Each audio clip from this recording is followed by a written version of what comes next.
Tidak sulit untuk datang ke Jakarta. Untuk menyediakan transportasi tidak hanya di Jakarta saja, tapi Di beberapa halte awal itu sudah ada penumpangnya. Nah itu gimana? ini nggak ada Blok M Tokyo, ini nggak ada Blok M. Strategi Transjakarta dalam menjaga kualitas dan juga kelayakan armada. 2030 seluruh armada Transjakarta adalah armada listrik. Mungkin ada inovasi yang dicanangkan dalam layanan transportasi yang bisa dirasakan oleh warga Jakarta. Transjakarta adalah platform. Semua orang bisa menjadi bagian dari ekosistem Transjakarta. Bagaimana sebetulnya Transjakarta ini mengumpulkan dan menindaklanjuti keluhan?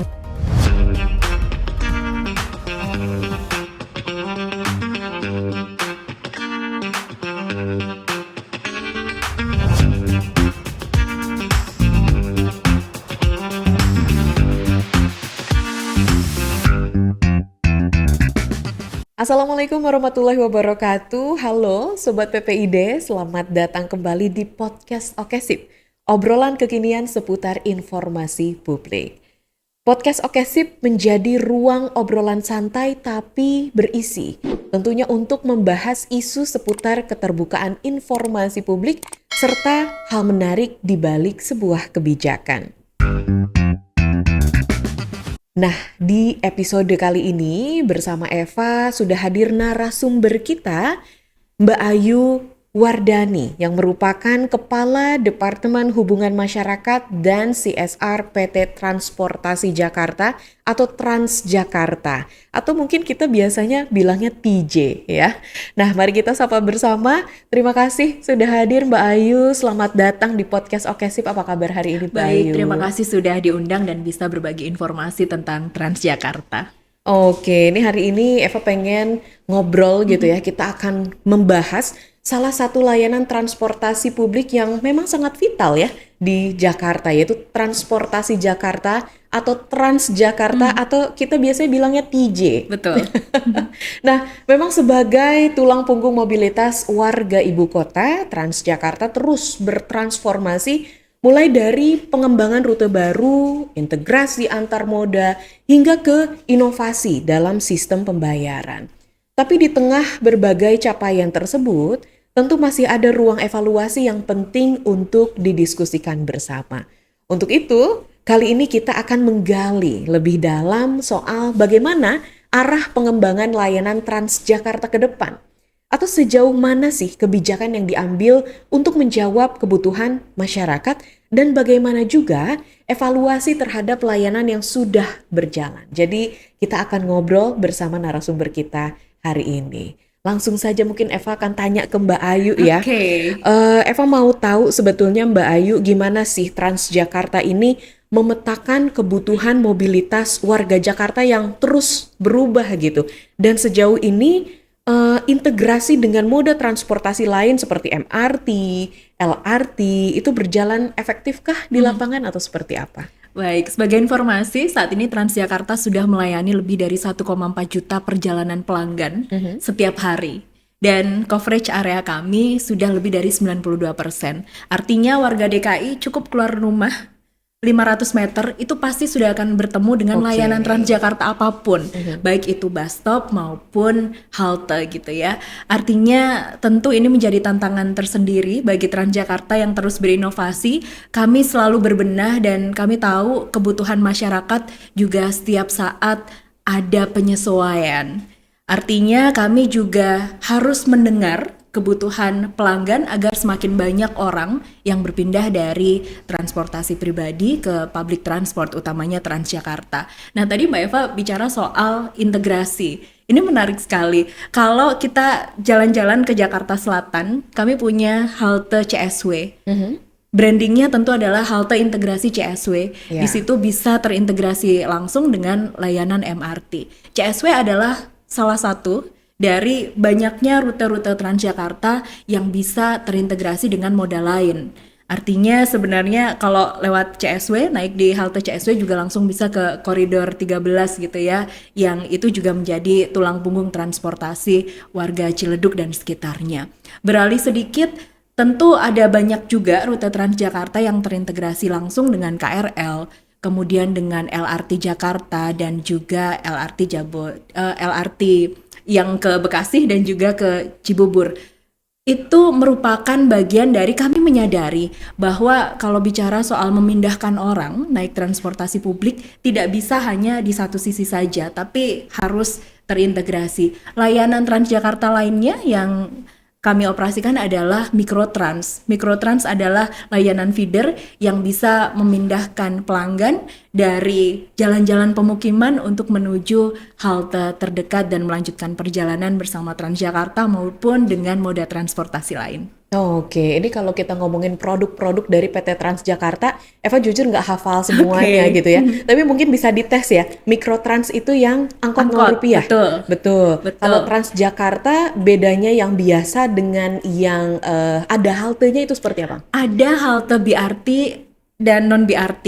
Jadi sebenarnya kalau ngomongin layanan non BRT itu adalah layanan non koridor. Oke. Biasanya bus-busnya adalah bis sedang. Kebanyakan warnanya putih orange gitu ya. Ada di jalan-jalan yang tidak ada halte khususnya atau bukan layanan BRT. Kemudian kalau halte BRT itu yang ada di jalur khusus. Wah, luar biasa. Kami Jadi juga punya layanan premium Royal Trans, Oke. ada juga Transjakarta Cares yang biasanya digunakan untuk pelanggan disabilitas yang bisa order di H-1. Ada juga layanan bus wisata dan ada inovasi lainnya dari Transjakarta adalah Open Top Tour. wah, luar biasa. Ini nampaknya Eva belum nyobain semua sih. Nanti harus Mbak Ayu. cobain Harus semua ya. cobain ya. Nah, Mbak Ayu, Eva mau tanya nih, sebetulnya gimana ya caranya Transjakarta nih memastikan pemerataan layanan nih juga terasa hingga ke wilayah penyangga. Oke. Tidak hanya di Jakarta yang memang Eva dengar sudah 92% lebih. cover gitu ya tentang transportasi. Tapi gimana dengan wilayah-wilayah penyangga kita? Menarik. Ada 16 rute Transjabodetabek yang dioperasikan oleh Transjakarta setidaknya di tahun lalu hingga 2025. Lalu kami juga membuka satu rute baru Cawang Cikarang. Kemudian ada rute bandara, Blok M Bandara yang baru saja diresmikan oleh Pak Gub ketika jelang puncak arus mudik gitu ya.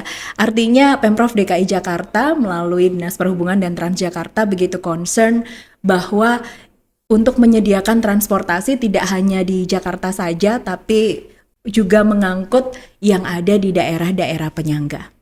Wah, luar biasa. Berarti memang selalu ada rute baru atau seperti apa? Tuh pertimbangannya apa sih saat ada rute baru dibuka? Tentu pertimbangannya adalah menjawab kebutuhan pelanggan dan mengisi kekosongan-kekosongan transportasi agar makin banyak dari daerah penyangga itu yang bisa punya alternatif transportasi lainnya ke Jakarta. Kalau kita ingat Blok M Bogor itu dulu adalah sesuatu yang bercandaannya tuh ketika kami buka rute Blok M Bogor, ini nggak ada Blok M Tokyo, ini nggak ada Blok M mana gitu ya. Itu viral sekali di warganet. Artinya apa? Ketika Pemprov DKI Jakarta melalui Transjakarta membuka rute baru yang tidak hanya di Jakarta tapi ke daerah penyangga, animonya sangat besar. Dan salah satunya rute Blok M Bogor itu tidak hanya orang Jakarta yang kalau weekend makan di Bogor atau jalan-jalan ke kebun raya, tapi orang Bogor juga bisa menikmati berbagai destinasi kuliner dan banyak hal yang bisa dilakukan di Blok M. Tidak sulit untuk datang ke Jakarta. Betul, gitu ya? dengan 3.500 sebenarnya menggunakan layanan Transjakarta bisa dari daerah penyangga ke Jakarta. Dan salah satu yang baru juga dari Transjakarta adalah rute D41 Sawangan Lebak Bulus, betul ya? Oke, itu adalah salah satu rute Transjabodetabek yang dioperasikan, diresmikan tahun lalu. Itu di 2025 dan masuk dari 16 rute Transjabodetabek yang diresmikan dan animonya juga luar biasa sekali. Ternyata tidak hanya orang dari Depok yang Sawangan, Depok yang mudah ke Jakarta, tapi ekosistem lainnya juga mulai merasakan hasilnya. Terminal, pedagang-pedagang terminal, kami baru mendapat informasi bahwa yang jualan di sana tuh juga jadi rame banget. Karena terminalnya bergeliat.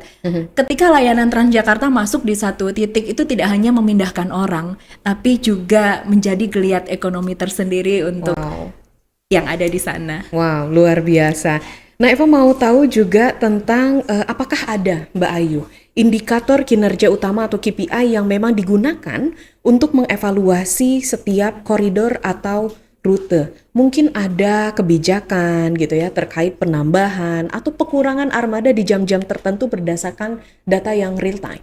Baik, sebenarnya ini sudah menjadi informasi yang rasanya semua masyarakat tahu ya, bahwa waktu tunggu atau headway di Transjakarta ketika jam sibuk dengan jam tidak sibuk itu berbeda. Yes. Kalau di jam sibuk pagi ataupun jam sibuk sore, rata-rata headway-nya waktu tunggunya dari titik ujung itu 5-10 menit. Kemudian bertambah 20 menit, sekitar 20 menit ketika di jam tidak sibuk. Kenapa sih nggak disamain aja? Itu juga kami menjawab kebutuhan pelanggan. Oke. Ketika mengoperasikan bus kosong, itu nanti pasti akan yang, ini pemborosan nih. Agak dilematis. Transjakarta ketika mengoperasikan sama headway-nya, itu akan dilihat sebagai pemborosan. Ini kok jalan terus bisnya, nggak ada pelanggannya. Padahal kosong. Padahal kosong, tapi ada waktu tunggu yang dijaga. Kemudian kami melakukan evaluasi dan menyesuaikan kebutuhan pelanggan. Pelanggan masih oke dengan tingkat toleransi yang nggak buru-buru ya di jam nggak sibuk itu untuk menunggu armada selanjutnya. Lalu terkait penambahan jumlah, pengurangan atau evaluasi rute itu terus kami lakukan di Transjakarta. Kami mengevaluasi berkala setiap rute, betul-betul setiap rute dan koridornya. Transjakarta punya detail jumlah pelanggan tiap koridor, termasuk kepadatan di jam berapa aja sih. Misal di koridor 1 tentu itu adalah koridor primadona untuk para pekerja misalnya, atau koridor 9 yang paling panjang dan rasanya nggak pernah sepi. Kami mengevaluasi dari situ, termasuk untuk jumlah armadanya berapa yang dioperasikan dan rute-rute mana saja yang ramai dan memerlukan perhatian jumlah armada yang lebih banyak dari rute lainnya. Wah, luar biasa. Ini terkait dengan waktu tunggu juga Eva banyak menerima informasi dari warganet, termasuk juga dari rekan-rekan pengguna Transjakarta gitu ya. Di beberapa halte awal itu sudah ada penumpangnya. Nah, itu gimana? Apakah terdengar juga evaluasi sampai ke PT Transjakarta atau seperti apa? Di halte awal sudah ada penumpangnya. Ya, Naik dari mana penumpangnya? Biasanya penumpangnya tuh nyambung lagi. Jadi yang memang rutenya tuh muter gitu. Contoh yang D41 itu kan sebelum nyampe ke Lebak Bulus, mereka lewat dulu ke Fatmawati. Di Fatmawati itu sudah banyak yang naik, jadi pas di Lebak Bulus mereka nggak turun untuk langsung lagi ikut ke Sawangan, seperti itu Mbak. Oke, rasanya ini perlu menjadi perhatian dan evaluasi kami ya untuk melihat apa yang terjadi di lapangan untuk melakukan improvisasi lagi dan penyesuaian lagi. Oke, Tapi baik. sebenarnya itu menjawab bahwa layanan Transjakarta sangat diminati ya. Betul, karena memang ya menjadi tulang punggung layanan transportasi nomor 1 di Jakarta tentunya. Nah, Eva pengen tahu juga tentang strategi Transjakarta dalam menjaga kualitas dan juga kelayakan armada gitu. Since kita juga tahu bahwa Transjakarta beroperasi setiap hari gitu ya. Terus gimana juga sih evaluasinya terhadap armada yang berbasis listrik gitu, yang sudah mulai digunakan, nampaknya sudah ada di jalan, itu kabar baik gitu ya. Dan apabila dilihat dari efisiensi dan juga respon masyarakat seperti apa? Kami memastikan bahwa seluruh armada yang dioperasikan sebelum melayani pelanggan tentu sudah melalui pengecekan dari tim teknis dan sudah dinyatakan layak jalan. Sebenarnya tidak hanya armada, pramudinya pun kami pastikan sudah mendapatkan pengecekan fit to work. Oke. Berarti benar-benar secara armada dan orangnya yang mengemudikan pramudinya dalam kondisi fit dan siap melayani pelanggan. Setelah pulang ke pool, busnya juga akan dilakukan pengecekan lagi. Oke. Nah, bagaimana kalau terjadi kendala di jalur? Ketika ada kendala, kami akan langsung mengirim tim teknis untuk melakukan pengecekan. Tentu pelanggannya akan langsung dievakuasi ke bus berikutnya dan tetap mendapatkan pelayanan terbaik sampai ke tempat tujuan. Dan kami akan mengidentifikasi.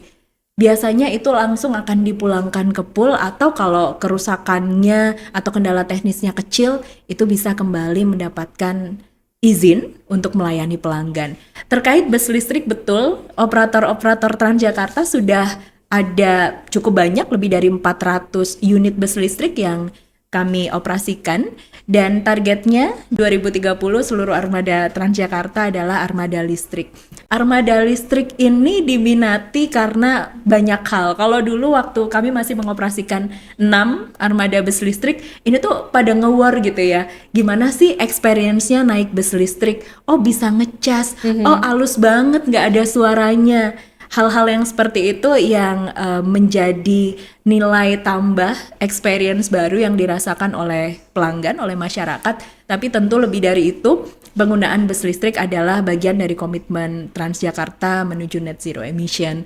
Dan kalau ngomongin soal perawatan, di depo-depo operator yang punya bus listrik ini juga sudah ada fasilitas chargingnya. Lalu untuk perawatannya itu semuanya sudah sesuai dengan standar yang ditetapkan oleh Transjakarta dan dipastikan dijalankan oleh operator untuk keamanan dan kenyamanan pelanggan. Wow, luar biasa. Jadi memang masyarakat pada pengen nyobain gitu ya. Betul, tapi Ini kalau bus sekarang listrik sebenarnya udah nggak gimana? susah ya Mbak Eva. Udah pernah naik bus listrik kan? Justru belum pernah nih. Oke, nanti kita di depan Balai Kota biasanya juga Yes, ada sudah salah ada. satu rute yang menggunakan armada bus listrik. Wow, luar biasa.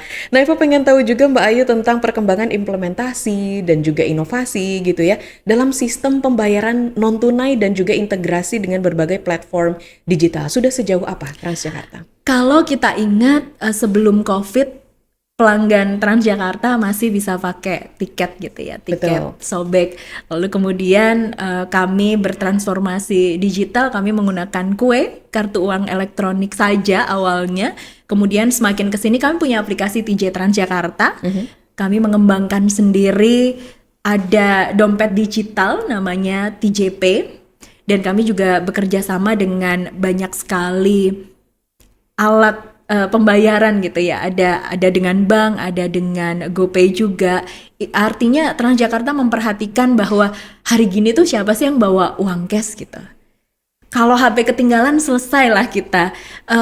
Itu memudahkan pelanggan untuk pergi nggak bawa kartu pun punya pilihan kok. Kalau naik Oke. Transjakarta bisa pakai HP, bisa beli tiket lewat aplikasi TJ, ada banyak metode pembayarannya juga. Lalu ada juga Kristep yang dikembangkan oleh Bank Indonesia, itu juga bisa digunakan di Transjakarta.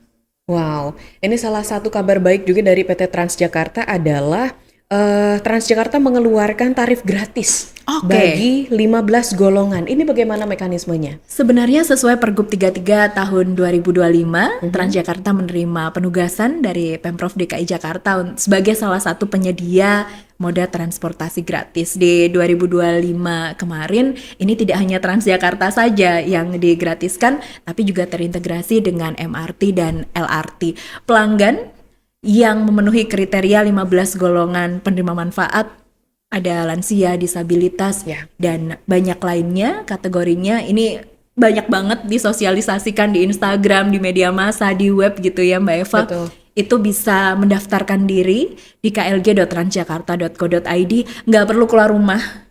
Daftarnya online aja, biasanya dibantu sama keluarganya kalau Betul. untuk bapak ibu yang tidak cukup familiar dengan daftar online gitu ya, dan cukup memantau saja, nanti statusnya akan berganti. Misalnya ada dokumen yang kurang, itu ada notifikasinya, tinggal dilengkapi, nanti prosesnya seperti apa, misal dalam proses verifikasi hingga kartu itu diambil, itu nanti bisa dipantau melalui web klg.transjakarta.co.id.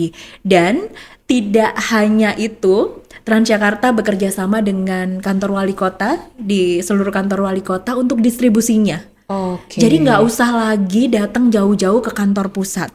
Kalau yang rumahnya di Jakarta Utara atau di Ciledug gitu akan cukup jauh, ketika datang ke kantor kami di Cawang, itu kami mendistribusikannya ke kantor wali kota yang didistribusikan lagi ke kantor kelurahan terdekat. Artinya pendaftarnya bisa lebih dekat untuk mengambil kartu dan menerima manfaat kartu layanan gratis. Oke, jadi setelah mendaftar nanti akan ada kartu yang didistribusikan, pelanggan bisa mengambil kartunya, bisa di kelurahan, bisa di wali kota, atau mungkin kalau Bisa di dekat kelurahan. dengan... Oke. Jadi benar-benar didistribusikan oleh kantor wali kota ke kelurahan yang terdekat dengan domisili pelanggan. Jadi ya udah nggak usah jauh-jauh datang ke Cawang misalnya, Betul, betul. bisa ke kantor kelurahan saja. Ini juga merupakan kontrol agar kartu layanan gratis yang dikeluarkan oleh Pemprov DKI Jakarta ini betul-betul tepat sasaran dan bisa diupdate berkala. Yes, dan betul-betul digunakan begitu ya? Betul, dan ini peminatnya juga cukup banyak ya untuk pengguna kartu layanan gratis yang menggunakan moda transportasi publik. Wow, terima kasih untuk dikeluarkannya tarif gratis bagi 15 golongan ini Terima ya. kasih Pemprov DKI Jakarta. Oke, baik. Nah, Eva pengen tahu juga dalam konteks pelayanan publik nih, Mbak Ayu, sebetulnya gimana sih Transjakarta ini bisa menyeimbangkan gitu antara efisiensi operasional dengan kenyamanan pengguna juga. Apakah mungkin ada inovasi yang dicanangkan dalam layanan transportasi yang bisa dirasakan oleh warga Jakarta?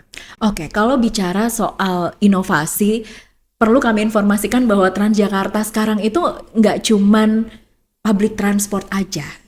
Nggak cuman kami mengoperasikan bus dengan segala jenisnya, mulai dari bis kecil, sedang, atau besar, tapi Transjakarta adalah platform. Semua orang bisa menjadi bagian dari ekosistem Transjakarta, baik itu pelanggan maupun mitra kolaborator.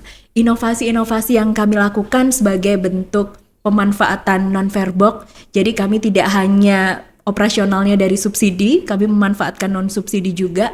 Kalau kita lihat Mbak Eva di halte-halte Transjakarta ada banyak branding gitu ya. Halte Transjakarta misalnya Bundaran HI Astra, ada penamaan halte yang digunakan.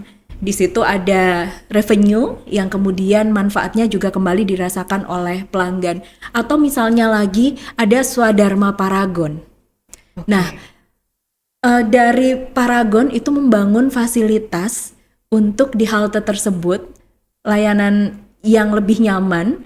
Jadi pelanggannya itu bisa, kalau dulu ya naik tangga, ini nanti akan bisa naik lift gitu. Itu adalah kolaborasi-kolaborasi yang kami lakukan dengan pihak lainnya untuk menghadirkan kenyamanan pelanggan ketika menggunakan layanan Transjakarta. Banyak hal yang sudah Transjakarta lakukan untuk memaksimalkan nilai tambah agar manfaatnya juga bisa dirasakan oleh pelanggan. Wow, luar biasa. Nah, ini juga ada banyak sekali titipan gitu ya, Oke. menitipkan pertanyaan tentang bagaimana sebetulnya Transjakarta ini mengumpulkan dan menindaklanjuti keluhan atau masukan tentunya dari para pelanggan dan juga pengguna gitu. Mungkin ada kanal informasi yang bisa di-share, kanal pengaduan yang juga bisa digunakan gitu ya, yang bisa diakses juga masyarakat khususnya Transjakarta. Transjakarta sangat terbuka terhadap masukan dan saran dari lebih dari 1,4 juta pelanggan setiap harinya gitu yang melakukan perjalanan bersama kami.